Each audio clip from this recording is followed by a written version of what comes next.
Julgados e comentados. A jurisprudência sob a ótica do Ministério Público. Uma produção Ministério Público do Paraná.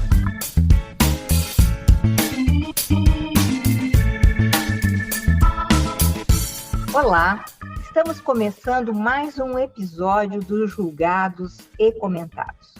Eu sou Sâmia Bonavides e neste episódio eu vou conversar sobre limites territoriais dos efeitos das sentenças nas ações civis públicas, com a participação de uma pessoa muito querida no Ministério Público, para mim, que é a promotora de justiça Andréia Magatim, que já atuou na corregedoria, já atua na Subjur, presta um excelente trabalho. O seu excelente trabalho, ela empresta para o Ministério Público do Estado do Paraná e, além disso, uma estudiosa do direito que está, nesse momento, fazendo o doutorado.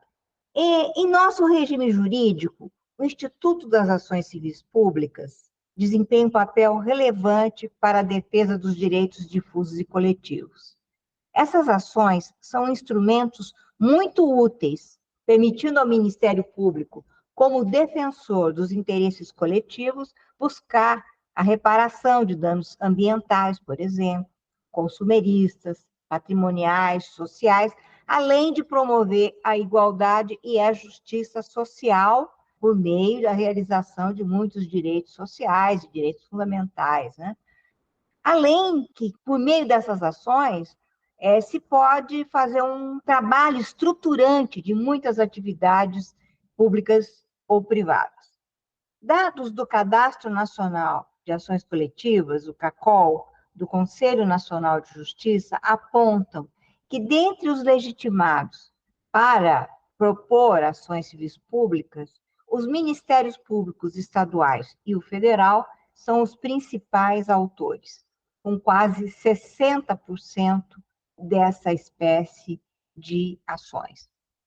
Os Ministérios Públicos, inclusive, têm o dever legal de promoverem as ações civis públicas, caso seja necessário, para adotar providências que previnam ou que reparem danos a bens e direitos que estejam sob a sua tutela, conforme os dispositivos constitucionais e legais a respeito. O julgamento do Supremo Tribunal Federal referente à constitucionalidade do artigo 16 da Lei da Ação Civil Pública, que foi alterado pela Lei 9.494 de 1997, questiona a restrição da eficácia territorial que foi imposta no exercício desses poderes processuais, né? Em abril de 2021, o Supremo definiu que os efeitos da decisão em ações civis públicas não devem ter limites territoriais.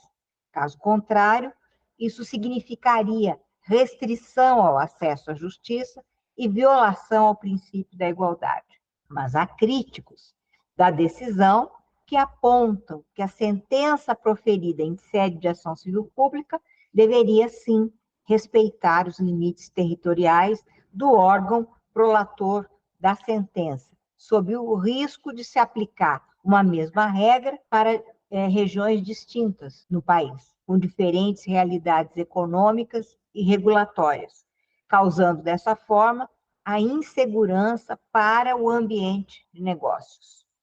Quais as consequências que essa decisão tem acarretado para o regime jurídico brasileiro? Como o Ministério Público tem atuado na aplicação desta normativa?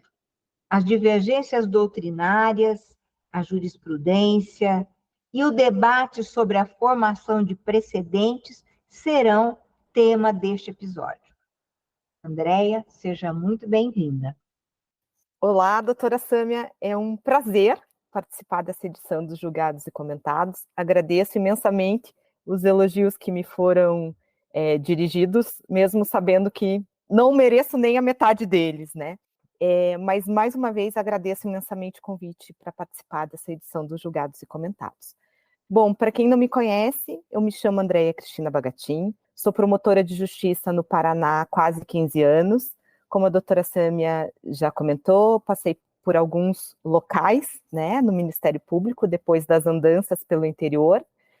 Quando cheguei em Curitiba, atuei no Centro de Apoio das Promotorias de Proteção à Saúde Pública, atuei na Corregedoria Geral e, nesse momento, atuo na Subprocuradoria Geral para Assuntos Jurídicos.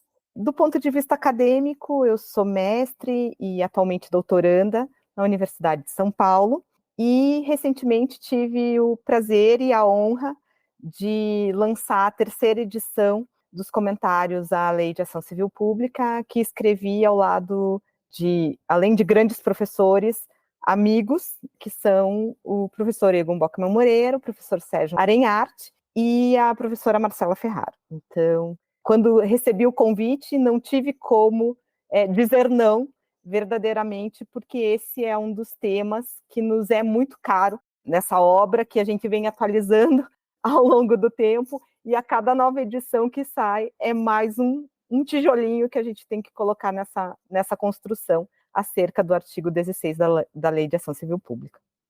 Então, vamos começar agora o nosso bate-papo aqui com alguém que domina a matéria e a estuda junto com outros que são também referência, como ela, a querida Andréa Bagatini.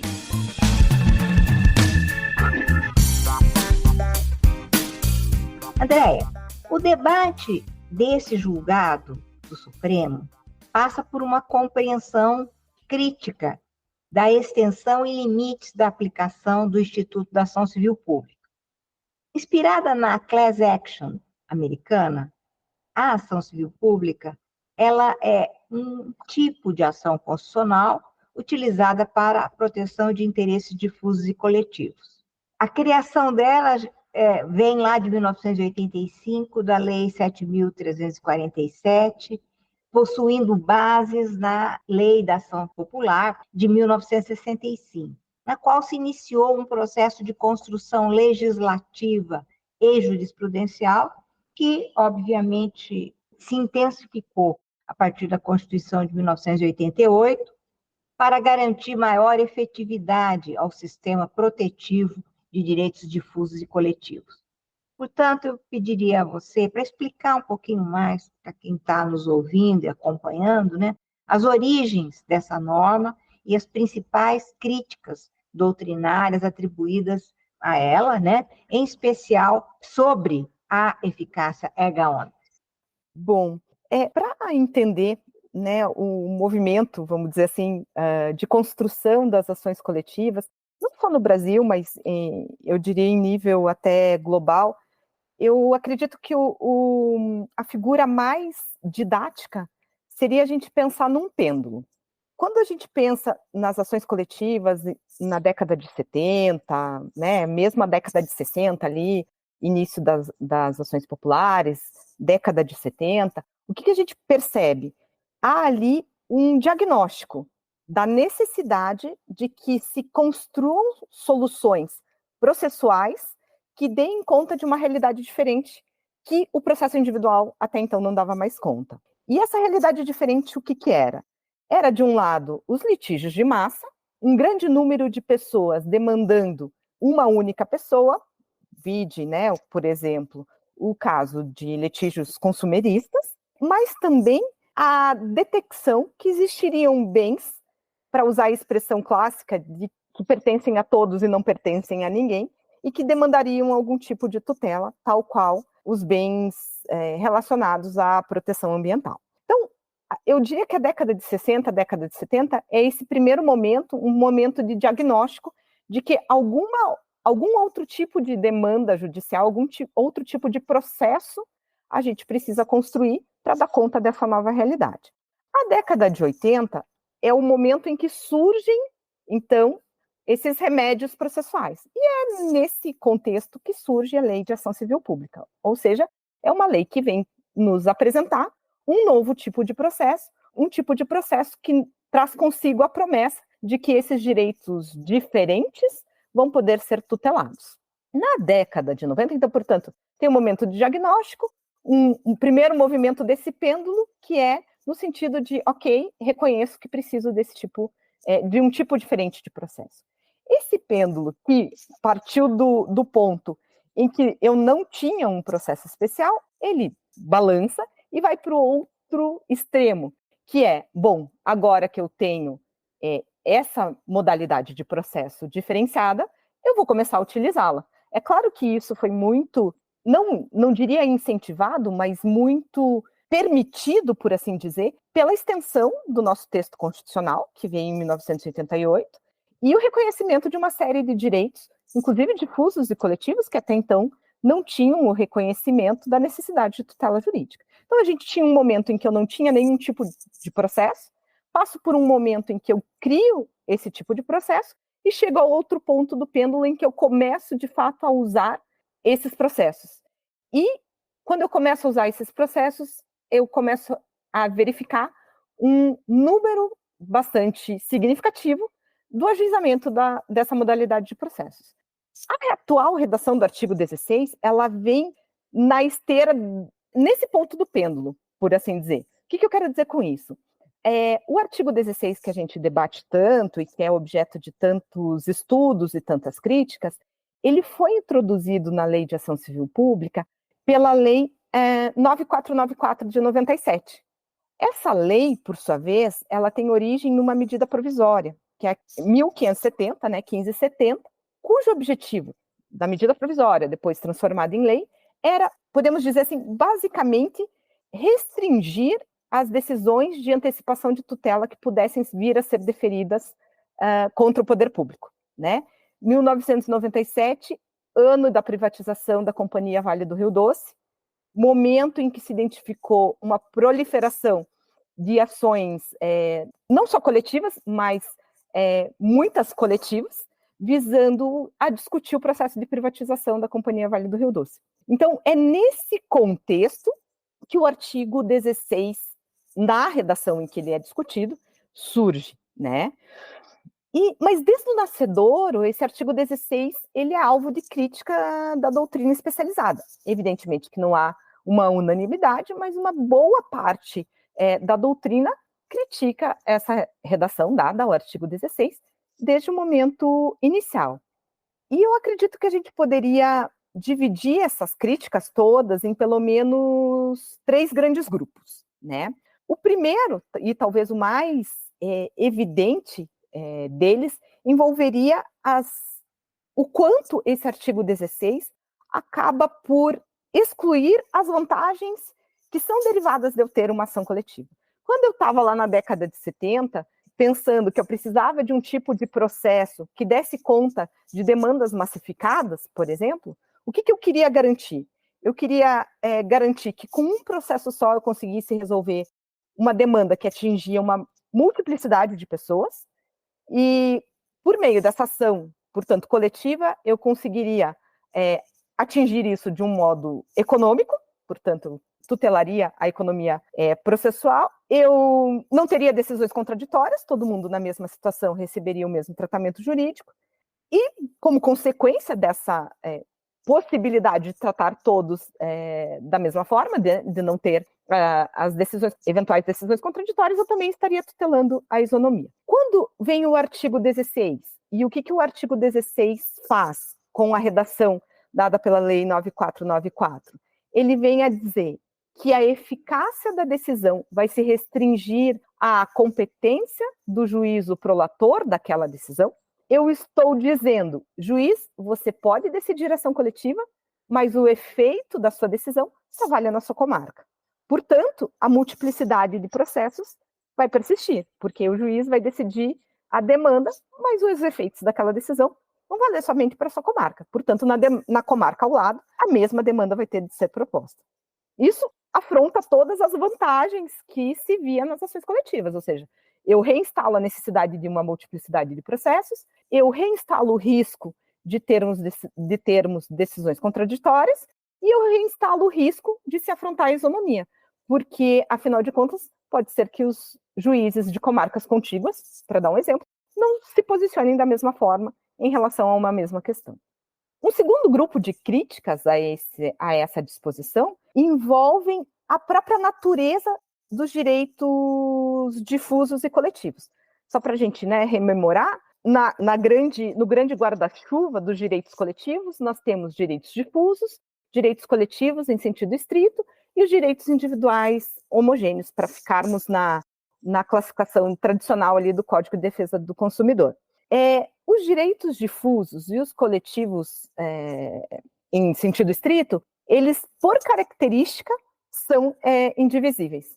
Então, se a própria natureza do direito é indivisível, de que modo eu poderia restringir a eficácia dessa decisão à competência do juiz que prolata essa decisão? Então, para a gente dar um exemplo aqui de direito difuso, por exemplo, né?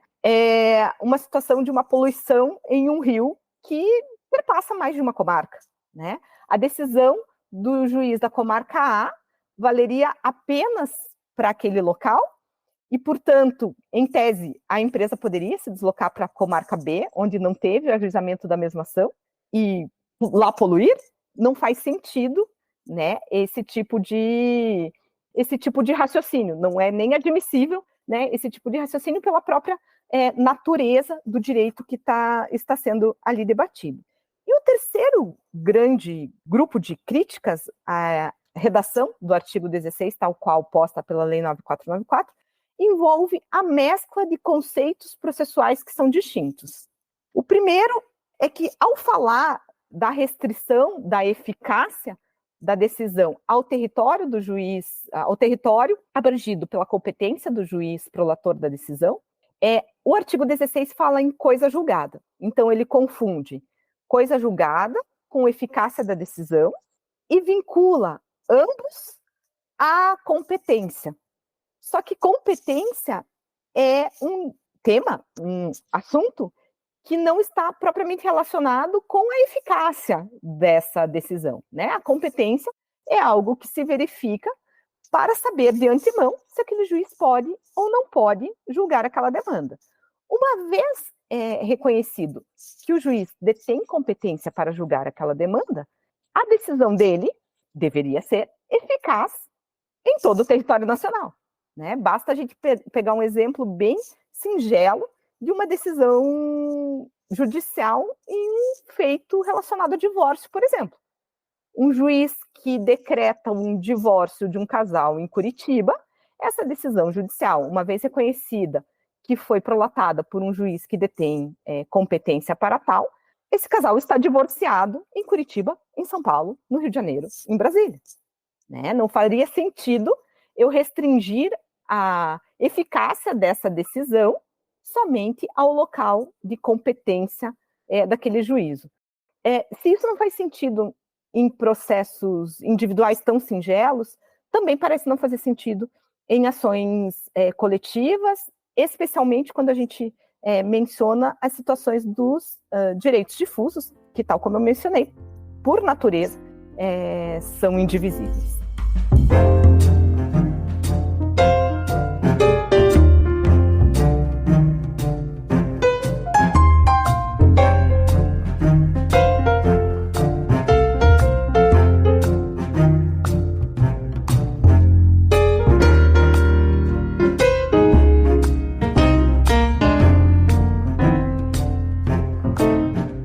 Essa, André, não foi a primeira vez que o Supremo Tribunal Federal se manifestou a respeito desse tema da eficácia territorial das ações civis públicas.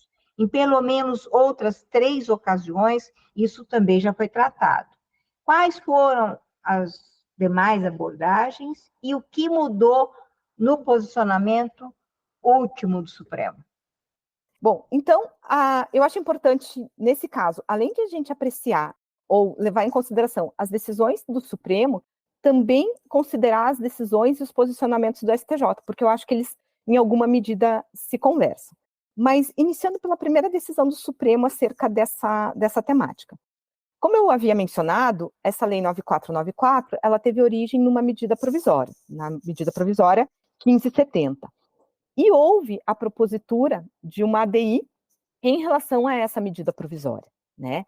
É bem verdade que essa ADI, 1576, analisada somente em sede de medida cautelar, essa ADI, ela tinha por foco principal as restrições que foram impostas pela Lei 9494 à concessão de antecipação de tutela contra o poder público. Porém, ela também mencionou a nova redação do artigo 16, ainda que de passagem. E ainda que de passagem, o ministro Marco Aurélio, naquela ocasião, pontuou que ele não via problemas em relação à restrição que era trazida para a eficácia das decisões prolatadas em ações civis públicas. Ele chega a dizer que seria algo até como que pedagógico que houvesse essa limitação. Então, embora não tenha sido o foco da ADI, essa ADI, posteriormente, ela foi extinta, não teve o seu mérito, né, examinado ao final, porque essa medida provisória depois ela veio ser convertida em lei, havia necessidade de que houvesse emenda à petição inicial para que pudesse haver o julgamento final dela, isso não aconteceu, então ela foi extinta sem julgamento do mérito. Mas no exame da medida cautelar há essa primeira sinalização do STF num sentido favorável à restrição que o artigo 16 trazia. Isso, como eu disse, 1997. Em 2003, o STJ é chamado a decidir essa questão. E em 2003, o STJ, por uma maioria apertada, entende que o artigo 16 e a restrição que nele estava posta deveria ser aplicada em seu sentido literal. E aqui vem algo que foi mencionado, né, na nossa introdução aqui, em que o ministro Rui Rosado de Aguiar, na época, dizia, de forma como que de lege ferenda, que entendia inadmissível que uma sentença com trânsito em julgado numa pequena comarca do interior pudesse produzir um efeito em todo o território nacional.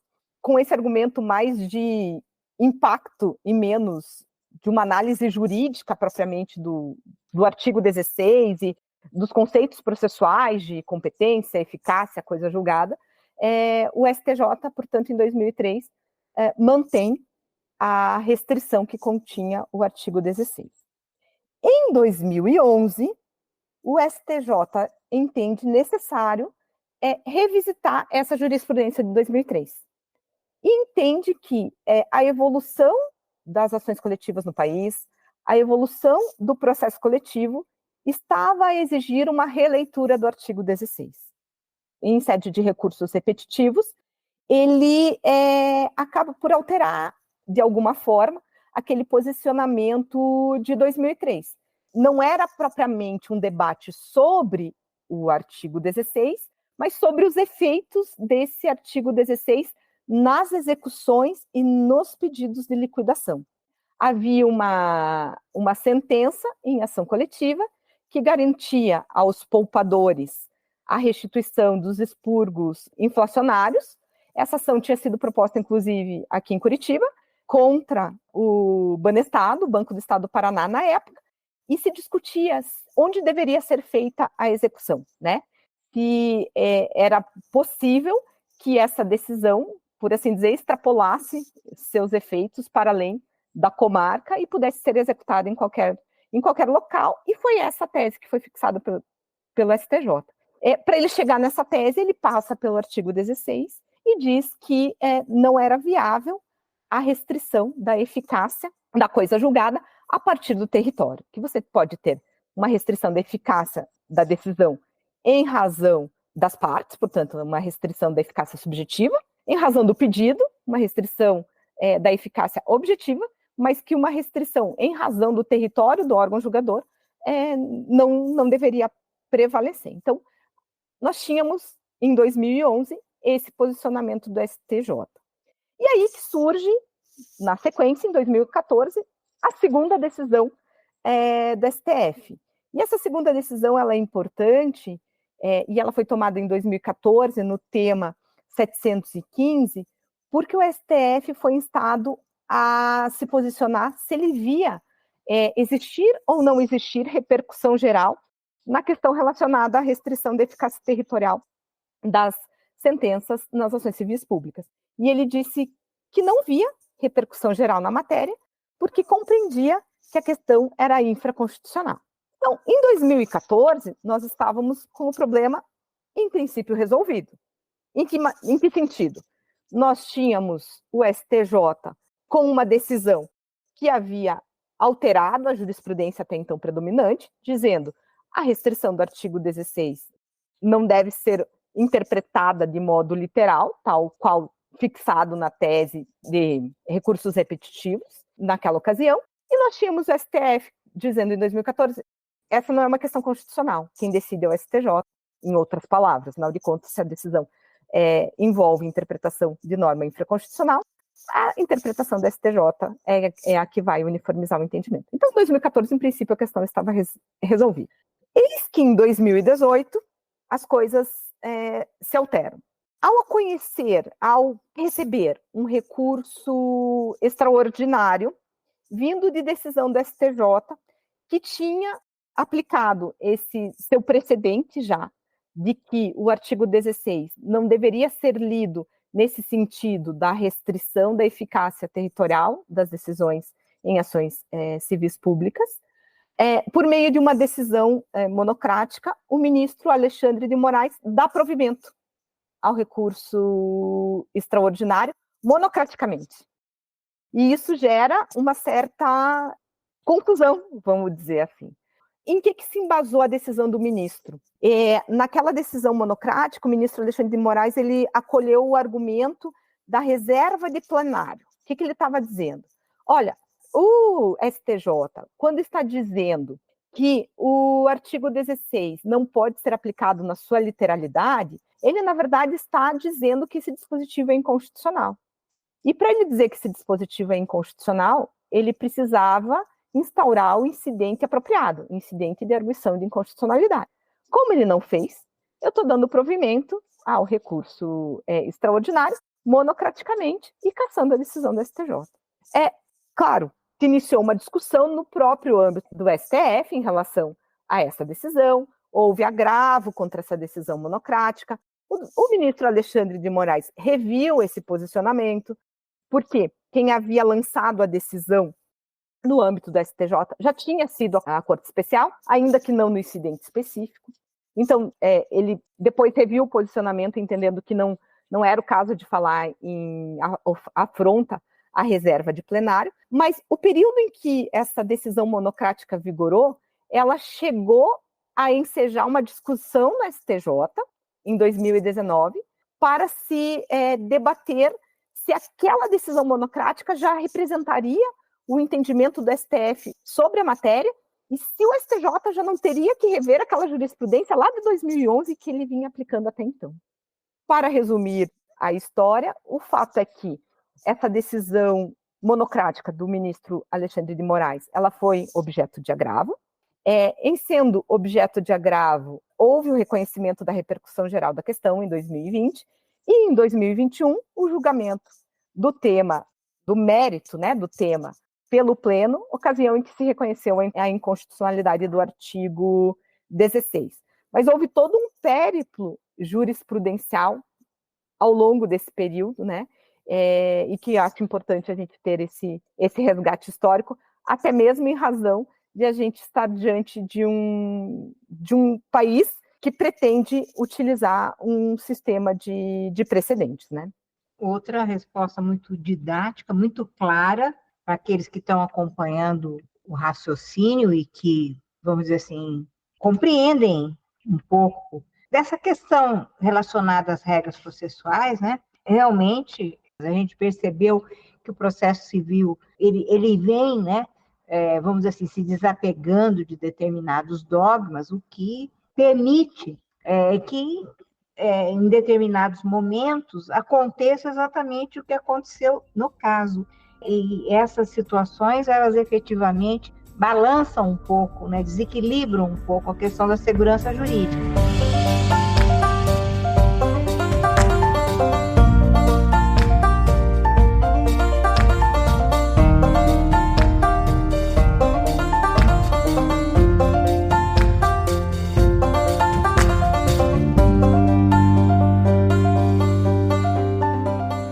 O julgado que deu origem a este debate se refere ao questionamento da constitucionalidade do artigo 16 da Lei da Ação Civil Pública, alterado pela Lei 9494 de 1997.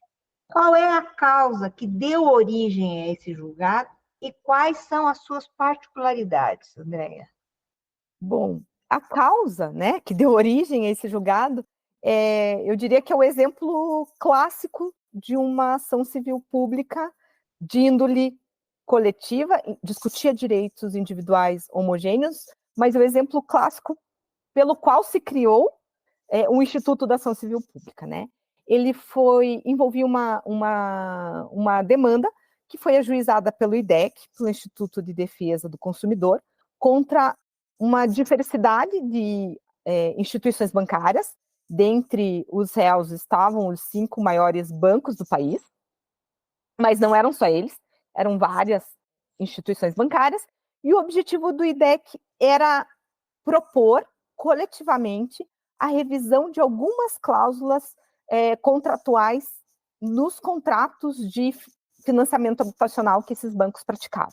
Então, basicamente, era uma ação coletiva de revisão contratual, onde ele pretendia, então, ali revisar algumas cláusulas de contratos de financiamento habitacional em favor, evidentemente, dos consumidores, daqueles que consumiam os serviços bancários. E nessa demanda que foi ajuizada, portanto, pelo IDEC contra um pool de instituições bancárias, um dos pontos, além de outros tantos debatidos, mas um dos pontos debatidos foi qual é a extensão da eficácia da decisão que vier a ser proferida aqui.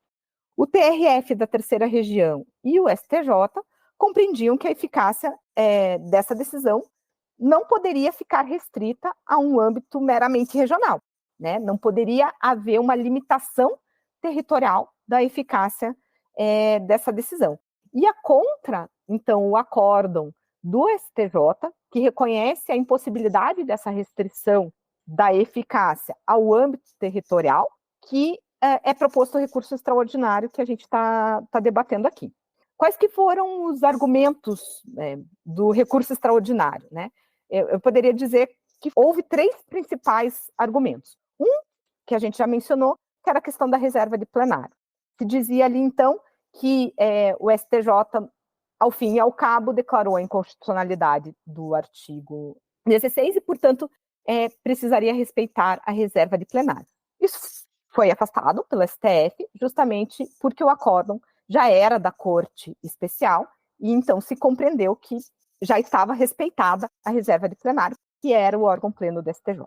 O segundo ponto que foi levantado, e a gente vai tratar com mais vagar isso posteriormente, é de que há um precedente formado no tema 499, que trata não propriamente da restrição da eficácia da decisão ao âmbito territorial, mas trata da restrição da eficácia das decisões sob o ângulo subjetivo, e se entendia que esse precedente deveria vir a ser aplicado nesse caso do recurso extraordinário.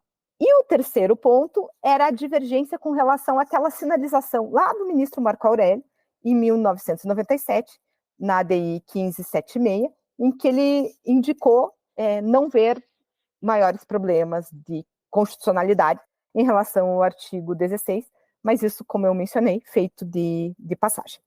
Então, Andréia, a resposta a essa última indagação que foi feita, nós estamos, desde sempre, falando do mesmo recurso extraordinário para o Supremo, aquele em que o ministro Alexandre de Moraes primeiro deu uma decisão monocrática e depois reviu isso. É isso? Isso, sempre o mesmo. E por isso que eu, quando eu comentei ali, a cada ano a gente acabava tendo uma novidade em relação ao tema, né? Porque, como eu mencionei lá, em 2014 a gente tinha a questão como que resolvida. Aí vem um recurso extraordinário, o ministro Alexandre dá essa decisão monocrática, gera uma certa comoção ali no STJ, revê essa decisão monocrática, reconhece repercussão geral e julga inconstitucional, mas tudo no mesmo recurso extraordinário. Então, no mesmo que ele estava dando provimento monocraticamente, acabou sendo negado provimento pelo pleno com o reconhecimento da inconstitucionalidade do artigo 16. Isso no lapso temporal de 2018 a 2021. Ah, perfeito. Ficou bem claro agora para mim. Muito obrigada. E no âmbito da formação de precedentes, estes julgados geraram, como a gente sabe, diferentes teses de repercussão geral. Você até falou agora de uma, né? Poderíamos mencionar aqui pelo menos 3 delas. O tema 499, o tema 715 e, por fim, o tema 1075.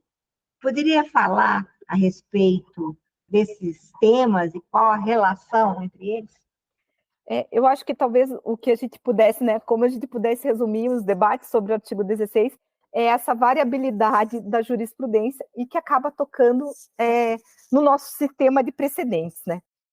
Naquela cronologia que a gente tentou fazer na resposta à segunda pergunta, né, que a doutora Sâmia formulou, tem algo que talvez tenha passado despercebido e que talvez a gente possa retomar aqui. Então, eu vou começar pelo fim, vou começar pelo tema 715 e pelo tema 1075. O que era o tema 715? O tema 715 era aquela decisão lá de 2014 do ministro Gilmar Mendes, dizendo que a discussão sobre o limite territorial da eficácia da decisão nas ações coletivas, nas ações civis públicas, não era tema constitucional.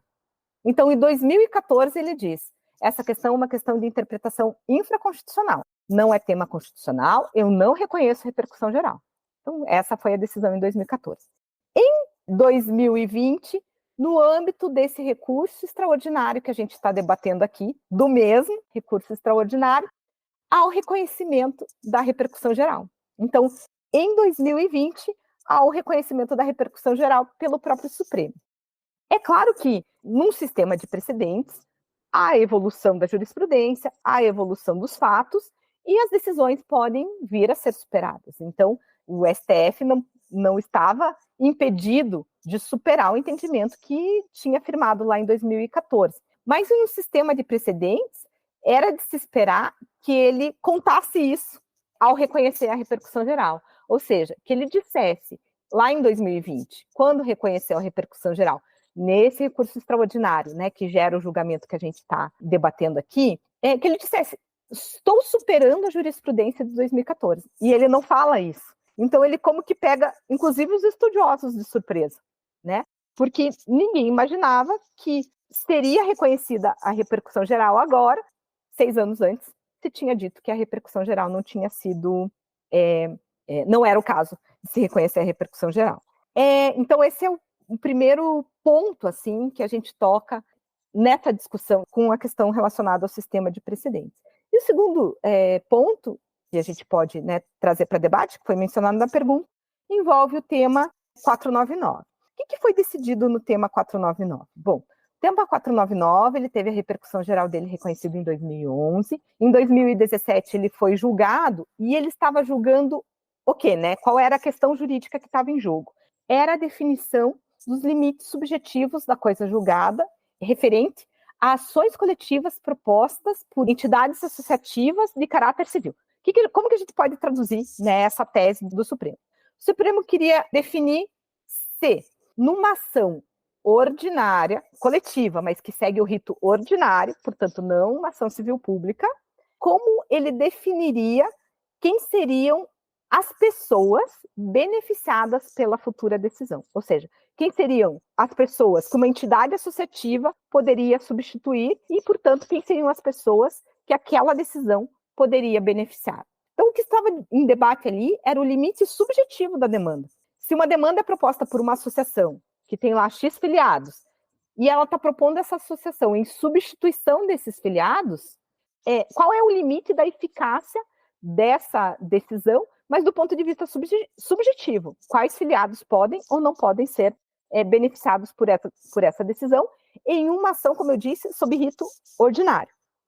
Mas por que eu estou fazendo, né, toda essa explicação tão detalhada do tema 499? Porque mesmo tratando de limite subjetivo de uma ação que não era a ação civil pública, era uma ação que seguia sob o rito ordinário, essa decisão, esse tema, foi invocado como precedente no recurso extraordinário que a gente está debatendo aqui, né, no tema 1075, e foi invocado como precedente como algo que poderia ser invocado para justificar a restrição territorial da eficácia das decisões. Então, o argumento foi afastado pelo Supremo, justamente por fazer a distinção entre o que foi debatido no 499 e o que estava sendo debatido no 1075, mas mostra qual é a relevância que tem, a necessidade de bem manejar esses institutos relacionados ao sistema de precedentes, se a gente quer ter um sistema de precedentes que possa ser levado a sério, né? Essa é uma grande questão, né? A respeito do nosso modelo, né, de sistema de precedentes, né? Mas também da importância, principalmente num mundo, um excesso de demandas que nós temos, né? Vamos dizer, é até irracional discutir se deveríamos ou não ter esse sistema de precedentes e respeitar alguns precedentes, porque senão, sob o ponto de vista processual, nós viveríamos uma vida inadministrável, né?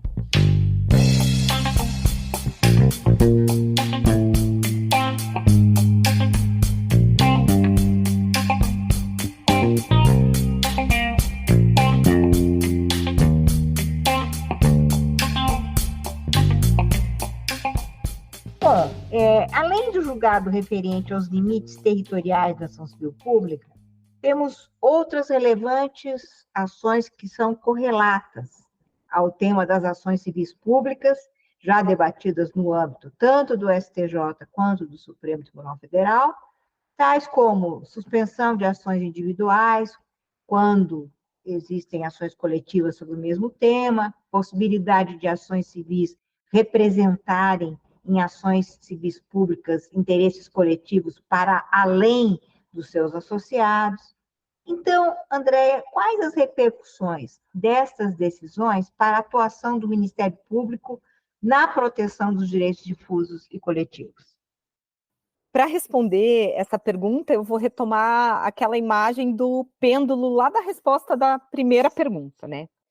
Lá na primeira pergunta, eu mencionava que a tutela coletiva parece viver realmente sempre num movimento pendular. A gente tem um primeiro momento em que eu não tinha nada, então eu reconheço a necessidade de ter processos adequados à realização dessa tutela coletiva, eu crio esses processos e esses expedientes começam a ser usados, chega a um momento em que parece se falar, opa, espera, estão usando demais esse tipo de processos, então eu preciso controlar de alguma forma, criar algumas restrições, e eu acredito que o artigo 16, né, ele surge nesse momento, desse movimento pendular, e eu quero crer que agora a gente está num quarto momento, que seria um momento de volta do pêndulo para a necessidade desses processos, reconhecimento da necessidade desse tipo de processo, com um olhar mais responsável para as ações coletivas, né?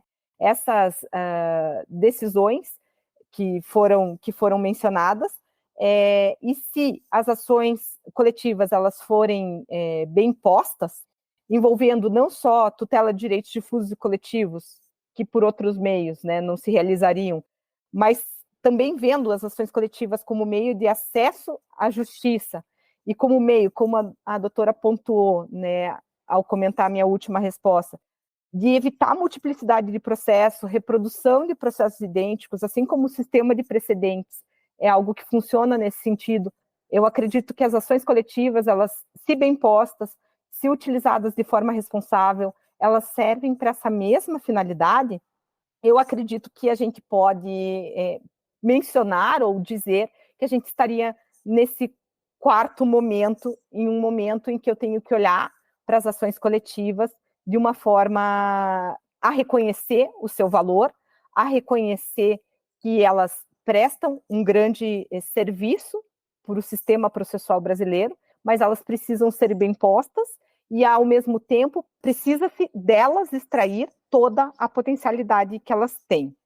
Então, eu diria assim, sob um olhar otimista, os dois casos mencionados na pergunta poderiam ser vistos sobre esse ângulo, né? As ações coletivas são modo de realização de direitos difusos e coletivos, que sem elas não poderiam ser realizados, é modo de propiciar acesso à justiça, e, portanto, eu preciso e devo valorizá-las e delas extrair todas as suas potencialidades. Sob um olhar pessimista, né, e no exemplo ali, especialmente de que demandas individuais aguardem o desfecho das ações coletivas, eu poderia dizer que, na verdade, aquilo ali significa um entendimento destinado a, inclusive, obstar o acesso à justiça, porque eu faço com que todos os indivíduos fiquem aguardando a decisão coletiva, enquanto eles poderiam receber as suas tutelas individuais. Posso ver isso sob esse olhar pessimista, que é uma forma de, eventualmente, os litigantes contumazes, né, ganharem tempo e obstarem o acesso à justiça de indivíduos, às vezes, inclusive, em situação de vulnerabilidade. Mas entre o olhar otimista e o olhar pessimista, eu talvez fique aí com o Ariano Suassuna, né? Eu não quero nem ser otimista, porque o otimista, às vezes, é ingênuo. Também não quero ser pessimista, porque o pessimista normalmente é amargo. Mas eu acho que a gente pode ter uma conduta de um realista esperançoso nessa situação. Então, assim, com esses pés na realidade, eu acho que nesses quase 40 anos que a gente tem da Lei de Ação Civil Pública, eu consigo verificar, e eu acho que essa decisão que a gente comenta do reconhecimento da inconstitucionalidade do artigo 16 é um ótimo exemplo disso, que a jurisprudência começa a reconhecer as potencialidades das ações coletivas, inclusive como algo benéfico para o próprio gerenciamento do sistema de justiça, que auxilia, como eu disse, se as ações forem bem postas, e aí a nossa responsabilidade como o grande propositor, né, de ações civis públicas no país, se as ações civis públicas forem bem postas, elas podem, inclusive, auxiliar no próprio gerenciamento do grande número de processos que a gente vê desaguarem no Poder Judiciário e que envolvem, no mais das vezes, litígios de massa e litígios que poderiam ser bem resolvidos em ações coletivas, como eu já disse, bem postas. Perfeito, Andréa. Muitas reflexões a gente pode tirar de um episódio como esse, reflexões muito importantes para o nosso tempo, né? Para a nossa época e para a nossa atuação no âmbito da tutela coletiva. Digo nossa, de Ministério Público e de todos os que têm, eventualmente, responsabilidade, né, de atuação nessa área. Sua exposição muito didática, muito fácil de ser compreendida, né? Mas nós compreendemos também o quanto é difícil chegar nisso, quanto foi difícil esse convencimento de nós chegarmos nesse momento em que nós estamos, como você disse, mais para otimistas do que para pessimistas, e espero que a gente continue assim.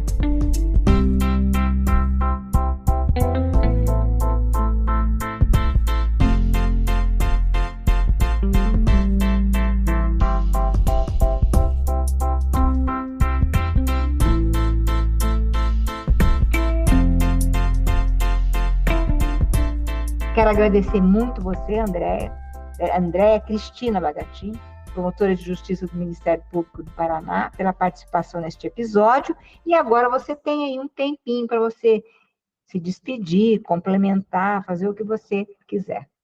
Eu que agradeço novamente, doutora Sâmia, o convite. É uma honra participar, né, desse episódio, especialmente depois de ouvir tantos outros e com pessoas tão relevantes, tanto do Ministério Público Paranaense quanto do Ministério Público Nacional, e também figuras importantes, operadores jurídicos importantes, né, que já passaram por aqui. Então, é uma verdadeira honra para mim, e agradeço novamente o convite.